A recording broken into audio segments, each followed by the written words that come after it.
अस्सलाम वालेकुम नाजरीन, मैं हूं अहमद मंसूर। ईरान इसराइल जंग इस वक्त पूरी दुनिया का जो मंजरनामा है इंफॉर्मेशन वॉरफेयर का, या जो हिकमत अमली आइंदा की बनाई जा रही है, चाहे वो जंगी हो, मुआशी हो, मुल्कों के ताल्लुकात हों, ब्लॉक्स बन रहे हों, वो उस पर हावी है। ऐसे में जब यह खबर आती है कि पाकिस्तान की हुकूमत, पाकिस्तान की रियासत ने यह फैसला किया है कि वो अमरीकी सदर डोनाल्ड ट्रंप को अमन के नोबेल प्राइज के लिए नामजद कर रहे हैं, तो क्या आप इस अहम जो डेवलपमेंट है इसको ईरान इसराइल जंग से हटकर देख सकते हैं?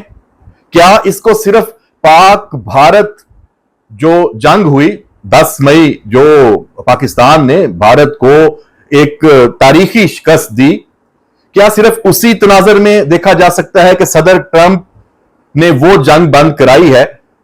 पाकिस्तान भी अमन का दाई है और सदर ट्रंप भी अमन का दाई है, तो वो हकदार है नोबेल प्राइज का कि दो एटमी ताकतें जंग लड़ने जा रही थी, खित्ते को, दुनिया को एटमी जंग से बचाया, तो इसलिए सदर ट्रंप नोबेल प्राइज का हकदार है। बिल्कुल। तो लेकिन क्या उसके साथ ही अगर अमेरिका, सदर ट्रंप ईरान पर हमला आवर हो जाता है तो फिर इस नामजदगी की क्या अहमियत होगी? तो क्या पाकिस्तान की हुकूमत, पाकिस्तान की रियासत, जिन्होंने ये एक बहुत ही स्ट्रेटेजिक नोयत का, हिकमत से भरपूर ये फैसला किया है नामजदगी का डोनाल्ड ट्रंप की अमन के नोबेल प्राइज के लिए, तो क्या इसमें ईरान इसराइल जंग में अमेरिका का जो मुस्तकबिल का जो आने वाला किरदार है उसको नहीं सोचा होगा? तो जनाब, आज मैं आपसे ये शेयर कर रहा हूं कि बिल्कुल सोचा है, ये कंफर्म है। पाकिस्तान के पास खबर पहुंच चुकी है। पाकिस्तान की हुकूमत ने यह फैसला इसी बात को यकीनी जानते हुए किया है कि अमेरिकी सदर ट्रंप ईरान इसराइल जंग में उसी बयानिए पे, उसी मशवरे पे, उसी सोच पे चलने जा रहे हैं जो उनके दिमाग में पाकिस्तान की लीडरशिप ने डाली है। उनका अपना एनालिसिस, CIA का, पेंटागन का, उनके अपने मकासद बिल्कुल वो भी वाजे हैं। और जो इसराइल के साथ, नेतन्याहू के साथ ईरान कर रहा है, जो पिछले 8-10 दिन में मशरिक वुस्ता में हुआ है, जो इस वक्त भी हो रहा है, ईरान के मिसाइलों ने इसराइल को कहीं का नहीं छोड़ा। ईरान की फौजी हिकमत अमली ने, ईरान के अज़म ने इस पूरे खित्ते में एक नई उसको जहद दे दी है। तो क्या अमेरिका इस सूरत हाल में ईरान इसराइल जंग में जाएगा और ईरान पर हमला आवर होगा? यह अभी भी बहुत बड़ा सवाल है। ईरान के खिलाफ इस अमेरिका की जो तैयारियां हैं वो चल रही हैं। सऊदी अरब के बेसिस पर जो अड्डे हैं वहां भी डिप्लॉयमेंट नजर आ रही है। कतर में गो आई खबर के वहां से जो तैयारे हैं वो UAE मुंतकल किए गए हैं। UAE में प्रेजेंस मौजूद है। उर्दन अमेरिका को बार बार कह रहा है कि भाई जंग में आ जाओ, इसराइल का और हमारा सत्यानाश होता जा रहा है। तो जनाब, ये जो अमन का नोबेल प्राइज, इसकी नामजदगी, इसमें छुपा जो असल इशारा है जो मैं आपको बताने जा रहा हूं, अमेरिका जंग में नहीं जाएगा ता वक्त यह कि कोई ऐसी डेवलपमेंट हो जाए कि ईरान इस अमन की जो कोशिशें हैं इसमें हिस्सेदार ना बने, इसराइल इसमें हिस्सेदार ना बने। तो फिर यह दो तरफा मामला जब आगे बढ़ेगा तो फिर अमेरिका और अमेरिका के अंदर जो एक सेहूनी लॉबी है उसका जो असर है, जिसमें अभी तक ट्रंप नहीं आया, वो एक ऑप्शन हो सकता है। लेकिन जनाब, ये कंफर्म और मुसद्दका खबर है, ये इशारा है कि ये बुनियादी तौर पे जो सदर ट्रंप के लिए ये जंग बंद कराना ही पाकिस्तान और भारत से शुरुआत की, और ईरान इसराइल इसके बीच में, अभी उससे पहले अफ्रीका में रवांडा और युगांडा की, रवांडा और कांगो की जो जंग है, जो अफ्रीका की वर्ल्ड वॉर उसको कहा जाता है, जिसमें लाखों जानें अब तक जा चुकी हैं, वो एग्रीमेंट साइन हो गया। समझे? आप ये सुन रहे होंगे व्लॉग, तो वो वक्त आ जाएगा, मंडे का उसका दिन तय है। तो जब वहां, और ये अब जब ये नोबेल प्राइज की पाकिस्तान नामजदगी करता है, ऐलान करता है, तो सदर ट्रंप के ट्वीट पे ट्वीट आने शुरू हो जाते हैं, और एक ट्वीट में इस बात का शिकवा गिला अपनी अमेरिकी अवाम से, अपनी जो लॉबी है, जो ताकतवर हल्के हैं, जो एस्टैब्लिशमेंट है, उनको भी कहता है कि मुझे दुनिया में कोई नहीं मानता कि मैं अमन करवा रहा हूं, मुझे कोई क्रेडिट ही नहीं देता।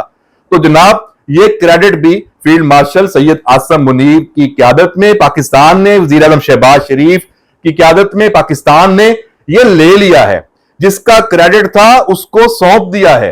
अब इस क्रेडिट को वो हजम करता है, इसको वो आगे लेके चलता है, ये उसके ऊपर है। वो तो खुद क्लेम कर रहा है, ये पाकिस्तान तो नहीं, वो कह रहा है कि मैं अमन करवाता हूं, मैं अमन का दाई हूं।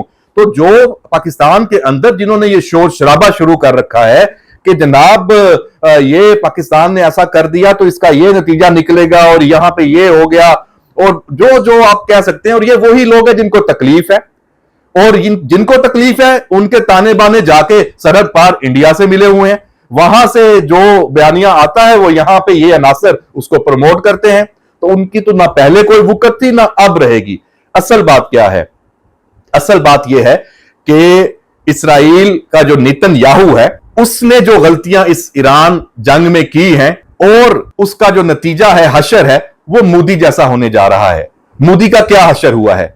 मोदी अपनी पूरी तारीख की, अपनी पूरी हुक्मरानी की जो सफारती जंग है वो भी हार चुका है। नरेंद्र मोदी तन्हा है इस वक्त सफारती महाज पे, और नेतन्याहू भी मोदी के नक्शे कदम पे है। इसके बाद जो रजीम चेंज की बातें हैं वो इंडिया में भी और वो इसराइल में भी, उन पे भी बात आगे आ सकती है। रही बात ईरान और इसराइल की जंग, जो इस वक्त एक खतरनाक फेज में है, मिसाइलों पे मिसाइल चल रहे हैं, तबाही दोनों तरफ हो रही है, लेकिन जो इसराइल में तबाही हो रही है उसका जो लेवल है वो बहुत ज्यादा है। क्यों? क्योंकि इसराइल में जब कोई मिसाइल लगता है तो उसकी जो वो कहते हैं ना, जो हिला देता है, वो पूरी दुनिया के नक्शे को, आलमी मंजरनामे को हिला देता है। और सुबह शाम ये हो रहा है। अब तो इसराइल की जो अपनी फोर्सेस हैं, जो उनकी इंटेलिजेंस है, वो तो फिगर्स भी दे रही है कि अभी ईरान के पास 30,000 मिसाइल मौजूद हैं।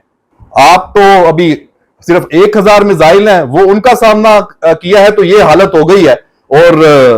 और सदर ट्रंप, क्या उनको नजर नहीं आ रहा? क्या उनको नजर नहीं आ रहा कि ये जंग कितनी तवील हो सकती है?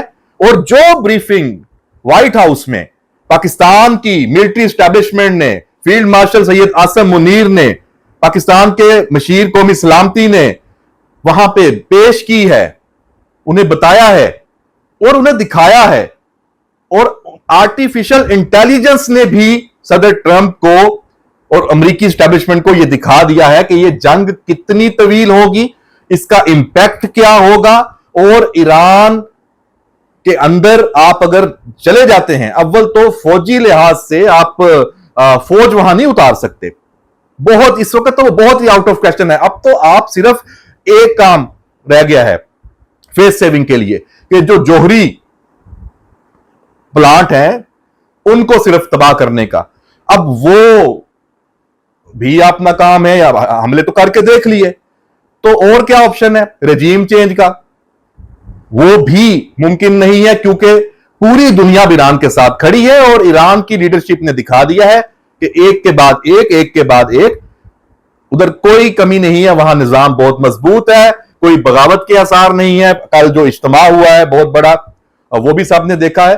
तो जनाब, ये आज के इस व्लॉग में ये हमने डिस्कस किया कि ये जो अमन का नोबेल प्राइज है, ये इशारा है पाकिस्तान और भारत की जंग, बिल्कुल ट्रंप का किरदार, और पाकिस्तान ने जबरदस्त एक ये दाव खेला, या कह दें शॉट खेली, हिकमत अमली, और इसको ऑन किया अमेरिकी सदर ट्रंप ने भी। तो पाकिस्तान में जितनी आवाजें इसके खिलाफ अगर आती हैं, या भारत से आती हैं, चीखें निकलती हैं, या इसराइल से आती हैं, कोई मानी नहीं रखती।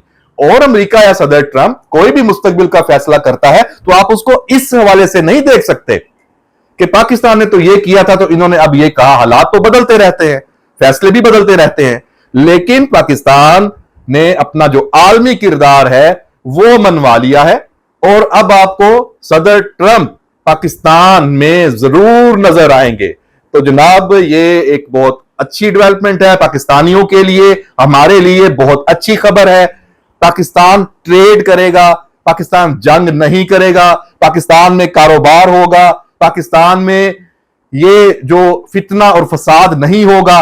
तो जनाब पाकिस्तान के लिए एक बहुत जबरदस्त क्राइसिस में ये अपॉर्चुनिटी ये आई है। तो देखते हैं इसकी क्या डेवलपमेंट होती है, क्या इसमें मजीद पेशरफ्त होती है। कल के व्लॉग में जो, या अगला व्लॉग अगर आज ही दोबारा किया तो उसमें आपको ईरान इसराइल जंग में जो अभी नुकसानात के हवाले से तज्जिया है और अगले 2-3 दिन का जो मंजरनामा है इसमें उस पर बात करेंगे, और क्या अमेरिका की जो तैयारियां हैं उनको लेके भी बात करेंगे कि क्या उसमें अभी भी गुंजाइश मौजूद है ईरान पे स्ट्राइक करने की, हमला करने की। तो जुड़े रहिए और हमारे इस व्लॉग पे अपनी जो कमेंट्स हैं, राय, वो जरूर दीजिए। इजाजत दीजिए, अल्लाह हाफिज।